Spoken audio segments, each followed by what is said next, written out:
Benchmark, the voice of business. Presented by LMD.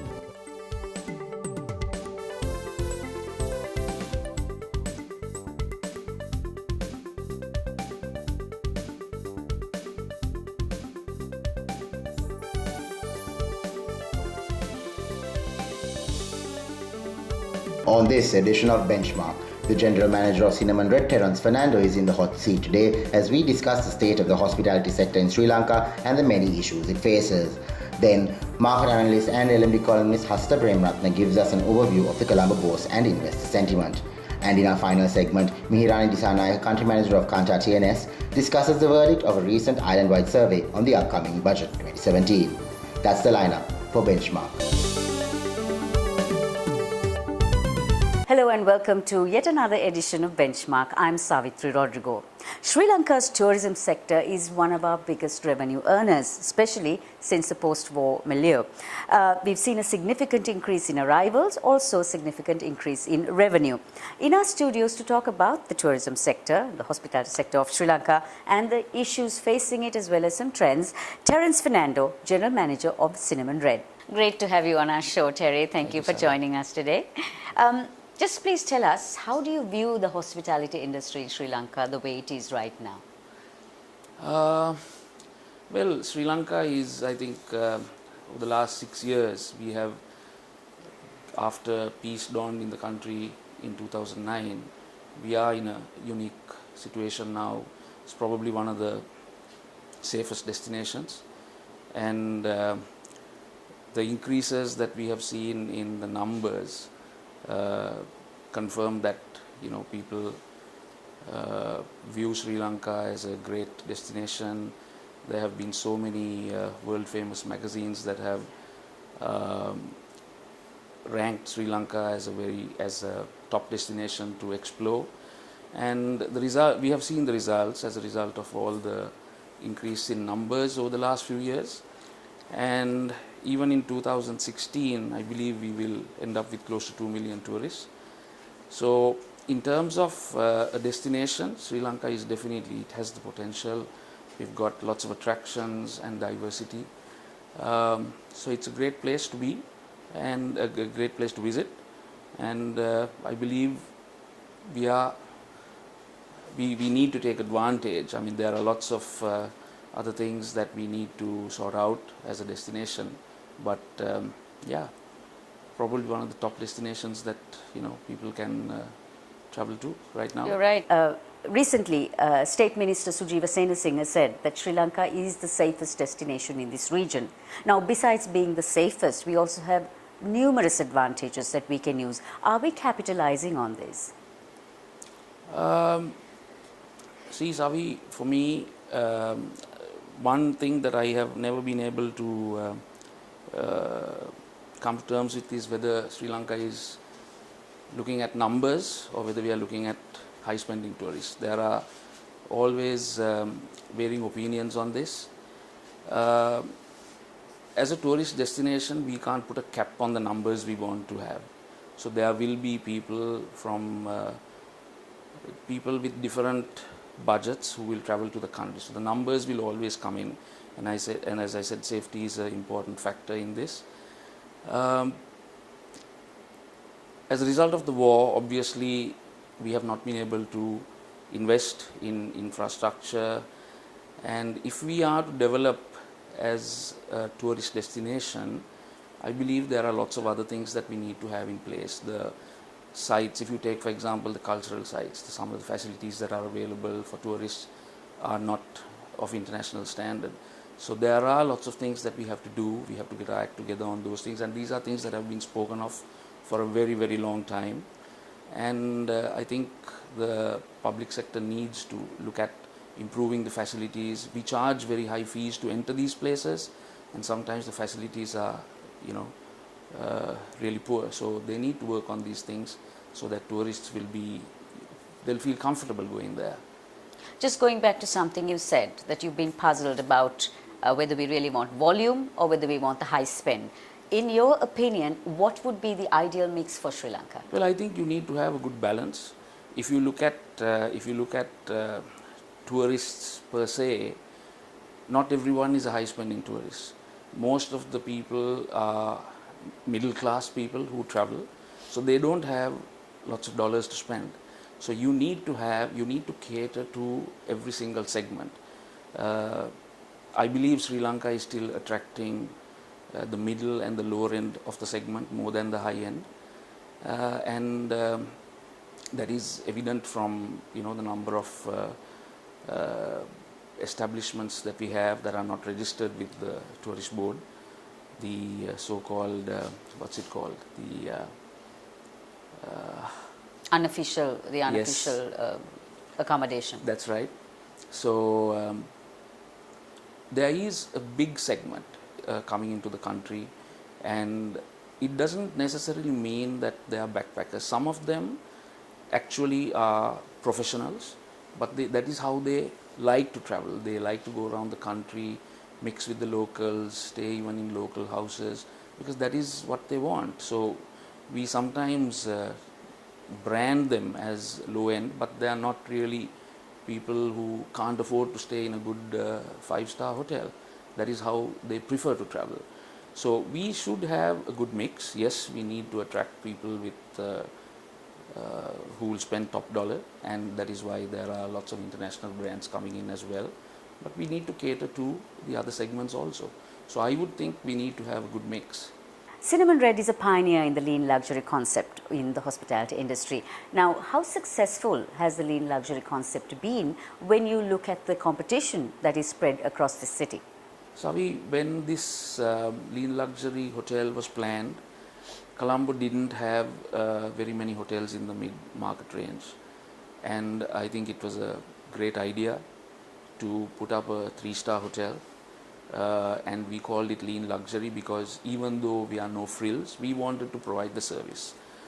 The hotel has been successful, very successful from day number one, and we are running very high occupancies, probably the best performing hotel in Colombo. And again, I come back to the point where I said that most of the travelers are people who want to spend between maybe $80 to $100 a night. They are comfortable paying that. So the fact that we are running such high occupancies shows that that is the type of rate that people can afford to pay. So we identified the need in the market for a mid-range hotel. We are doing reasonably well as far as the service is there. If you read the reviews, you know what people are saying about the hotel, and I think we've been very successful. We came into the market at the right time, and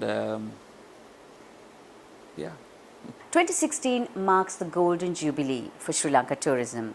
We intend making $3.5 billion in revenue and also welcoming 2.5 million tourists. Now, when you look at the MICE segment, which is about numbers, Terry, are we doing enough to attract the MICE segment? See, that again, yes, MICE is a very important segment for the market, for Sri Lanka. And if you look at Colombo, which is where most of the international conferences take place, there again we have had limitations with the size of the conferences that we can attract to the country because of limitations in conference facilities, breakout rooms, all that sort of thing. So John Keels itself has identified this need, and we are Cinnamon Life, which is scheduled for completion in a few years, will have one of the largest banquet halls, and hopefully we will be able to attract enough business to fill that in and also attract bigger conferences.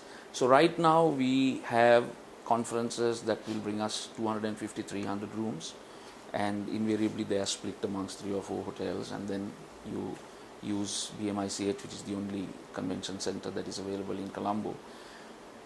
MICE is definitely important for the country, and if ever Colombo is full, it's always because there is a conference in Colombo. So even the hotels understand the importance of MICE.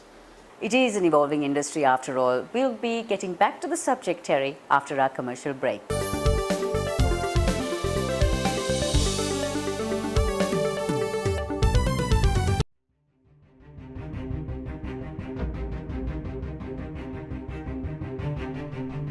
When we entered the industry in 1995, a new star was born as a fully owned subsidiary of People's Bank.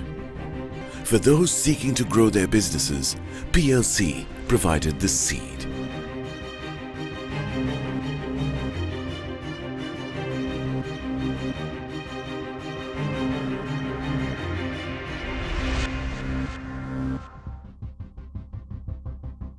We are not only Sri Lanka's #1 leasing company, but also the largest non-banking financial institution. Welcome to a new dawn for the nation.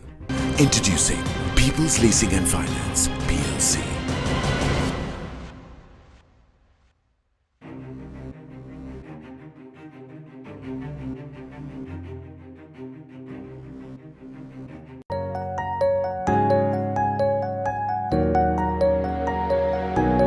We understand that savings provide for life's special moments. That's why we were the first bank to introduce an incentivized savings scheme, Pathum Vimana. We changed how a nation felt about savings because we believe in banking beyond transactions. HNB, your partner in progress. Thank you for staying with Benchmark. We now continue our discussion on the hospitality sector with Terrence Fernando, General Manager of Cinnamon Red. Terry, let's talk about digitization of the industry. The Cinnamon Travel Bloggers Conference this year, TBC Asia, focused on a lot of key topics on digitization, the use of virtual 360 in the travel industry, influences of marketing from a digitization process, experiential storytelling, lots of key topics. Now, looking at the industry here, has the leisure industry benefited from the digital revolution? Are hotels managing their digitization properly? Savi, well, obviously people have more access to information now. They can research a destination before they go travel to it, check what deals there are, rather than waiting for a travel agent to tell you, a travel agent who doesn't know about a destination, to tell you what's good or bad about something. So people, the access to information definitely is a good thing, and I believe it prepares people well before they travel to a destination, gives them all the information they need. It also has its downside because people can write nasty comments about your property, even though the hotel or somebody else has, it is not due to their fault.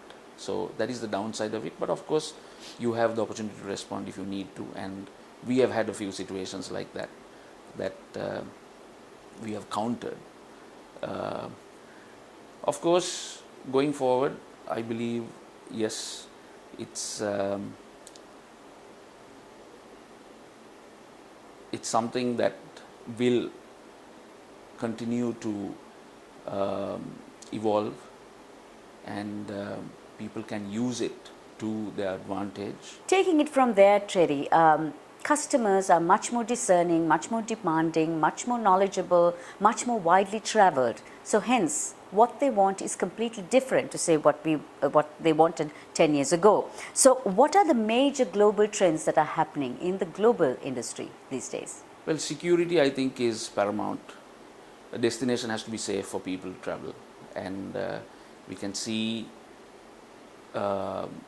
France is talking about drops in numbers as a result of the problems that they have been facing, and France is one of the top destinations in the world. So it's important that a destination is safe, obviously, and people want, besides taking in a bit of culture, they are keen on, maybe some form of entertainment, good food.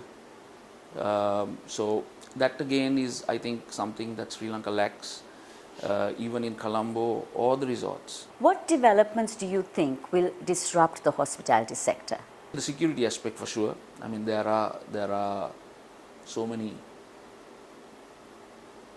things that are not so nice that are happening all over the world, and some countries are actually under threat. So security definitely is a problem, and sometimes security related stuff can also prevent people from traveling, whether it's flying, whatever it may be, because if I'm traveling, I would want to feel safe. So Terry, with your experience and what you're seeing now, what do you envision for the hospitality sector? Well, as I said at the beginning, I think Sri Lanka is in a good place at the moment, but we also have a lot of work to do. We can't take it for granted that just because we are a safe destination, everybody is going to flock here. What we want is for people to keep coming back to Sri Lanka, and if you are to get that repeat client, we have to be unique. The service levels have to increase, and there are so many other things that have to be developed in order to attract people to come back over and over again. Thank you, Terry. Great talking to you. Thank you, Savi. We've been talking to the General Manager of Cinnamon Red, Terrence Fernando, on the hospitality sector. On the other side, we have Anushan Selvaraja with more.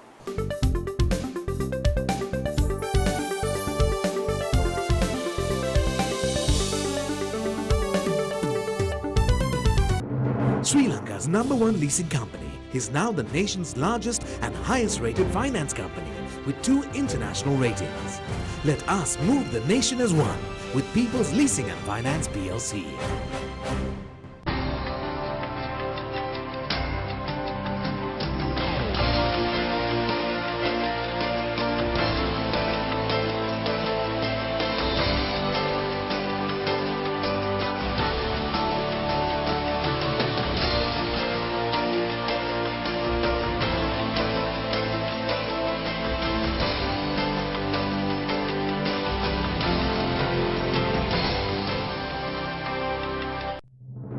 Sri Lanka's #1 leasing company is now the nation's largest and highest rated finance company with 2 international ratings.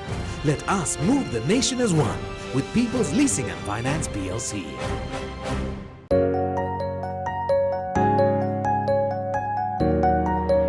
Nearly 60% of all businesses in our country are SMEs. Some of our most growth-oriented financial solutions have been customized to serve this sector. That's why we have invested over 500 billion rupees to support the backbone of our economy. Because we believe in banking beyond transactions. HNB, your partner in progress. Hello and welcome back to Benchmark. I'm Anushan Selvaraja. Now for a closer look at the latest on the bourse, joining me is market analyst and LMB columnist Hasita Premratna. Welcome back to the show, Hasita. Now just to start off with, give us a brief overview of how the bourse is performing at this point of time. Yeah, if you look at the last few weeks, market has moved in a very narrow band. In fact, if you look at the all share price index, it has moved around 6,500 levels, marginally fallen towards 6,450 levels, but it's been a relatively narrow band. So the volatility has narrowed, but of course we haven't seen any particular direction in the market where we haven't seen any upside, and neither it has really fallen. So it has just been hovering around a range of about 6,500 to 6,450 range for quite some time now. And activity levels also have not been that great. Of course, there have been days in which there have been some specific transactions, but other than that, in general, the activity levels in the market has been also somewhat low, and people are looking for direction, looking for good news, looking for reasons to sort of pick stocks. But of course, the corporate earnings and the economic numbers that are being presented right now doesn't look too good and doesn't look too exciting for investors to jump in. So as a result, we've seen some subdued trading activity in the market. Now the Prime Minister has noted about getting the GSP Plus concession back again for Sri Lanka. Now, how would investors perceive this? Yeah, I think fundamentally Sri Lanka's exports need to grow to a much different level compared to what it is today. So when we talk about the exports, then it becomes competitiveness, and export competitiveness is also absolutely important. So in that backdrop, while there are many countries which are currently enjoying different duty benefits to different larger economies, Sri Lanka on the other hand actually don't have any of them. So GSP Plus is one of the important trade agreements that we need to have because European market is one of the largest, though there is a little bit of economic slowdown in the European side. Still, the market at large is quite significant, and for our export market, this is a fantastic opportunity to sort of capitalize on items at duty free. So apparel industry is waiting, and investors are very, very focused and keen to see when this is actually going to be a reality. There have been constant talks. So Prime Minister's recent visit and the push that's been given appear to be showing the government's intention to get this as soon as possible. So if GSP Plus is available by at least by early next year, maybe March, April of 2017. I think that would be a great positive boost to the overall conditions in the economy as well as in the market, because it will definitely boost the investor confidence further up. Along with this, Hasita, there is also the agreements with China and India coming along now.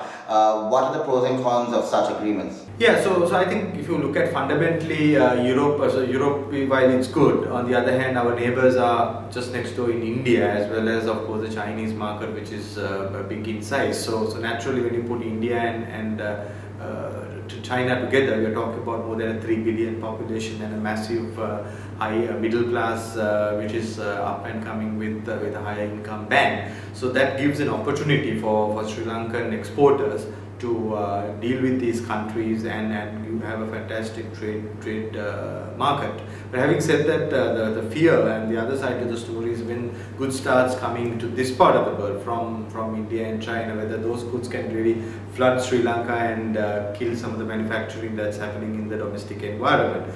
So there are two sides of the story, but obviously what we have to look at is what is bigger and what is more positive. And I think if you look at it from the marketplace point of view, Sri Lanka as a marketplace versus India and China as a marketplace is very, very different, because the sizes even are not even comparable. So what we get as an export opportunity is humongous versus what the China and Indian exporters will get as a export destination in Sri Lanka with the 20 million people is relatively limited. So I think having that arrangement will definitely boost certain exports like apparel and certain established exports in Sri Lanka, because these industries can really grow to the next level and capitalize on the domestic markets of India and China. So that's, everybody is talking about China and India's domestic market. So obviously, if we have these agreements, we will definitely have a inroad on that end. But having said that, the weaker industries in Sri Lanka, which are protected through the tariffs, etc., and catering to the domestic market, will have an impact. So these industries need to have some protection. So that's why I think it's important from a government angle to see how best they would negotiate this to ensure that what could be brought into Sri Lanka and what could be brought out of outside of Sri Lanka should be in what we call the negative list. So negative lists are important to look at, so that we get some protection for our domestic manufacturing environment, which is selling in the local market today. And in the meantime, of course, everybody, if the industry can look at as a more competitive environment and fight with the Indian market through the duty benefits, I'm sure that there will be a much bigger opportunity through these FTAs for us to benefit and grow the economy, rather than latching on to our 20 million population and thinking that this is where the real market is. So in that context, I think overall pushing this through from country point of view might be a positive, while there can be some short-term repercussions on selected industries. Thank you very much for joining us, Hasita. Thank you. That was market analyst and LMD columnist Hasita Premratna. We'll be right back after a short commercial break.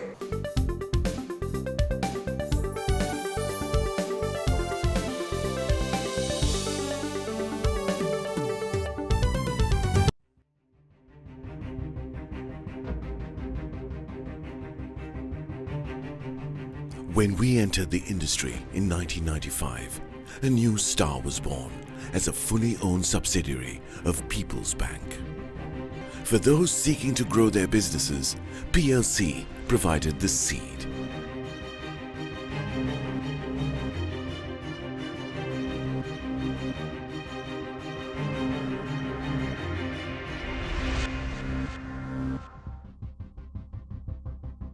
We are not only Sri Lanka's #1 leasing company, but also the largest non-banking financial institution. Welcome to a new dawn for the nation. Introducing People's Leasing and Finance PLC.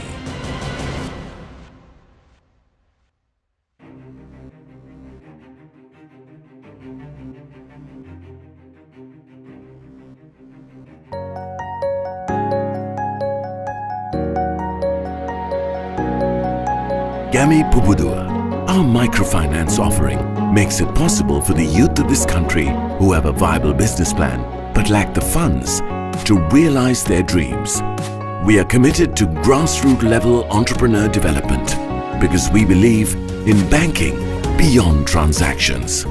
HNB, your partner in progress. Hello and welcome back to Benchmark. I'm Anushan Selvaraja. Now for a closer look at the latest on the LMB TNS survey. Joining me is the country manager of Kanta TNS, Mihirani Disanaika. Welcome back to the show, Mihirani. Now just to start off with, give us a brief overview of the survey. Right.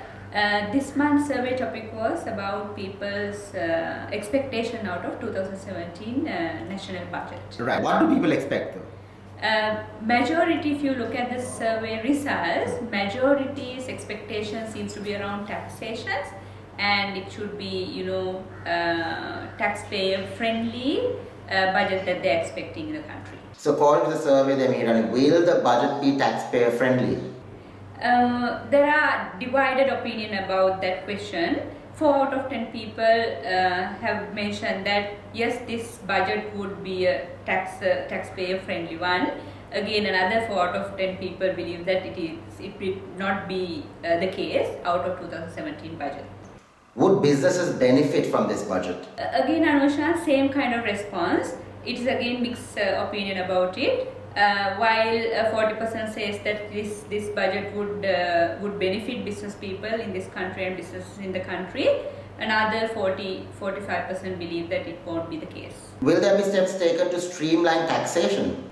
Expectation seems to be there. As per the survey results, 50% believe that the steps will be taken to streamline taxation in the country, while the other seems to be, still not sure about it. Right. Now, Mihirani, finally, the proposals put forward in budget 2017, are they in any danger of being revoked? Do the respondents feel that they could be revoked? Anushan, there are a couple of discussions happened about past budgets, and so many amendments took place.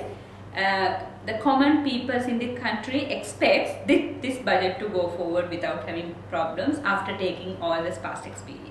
Thank you very much for joining us, Mihirani. Thanks, Anusha.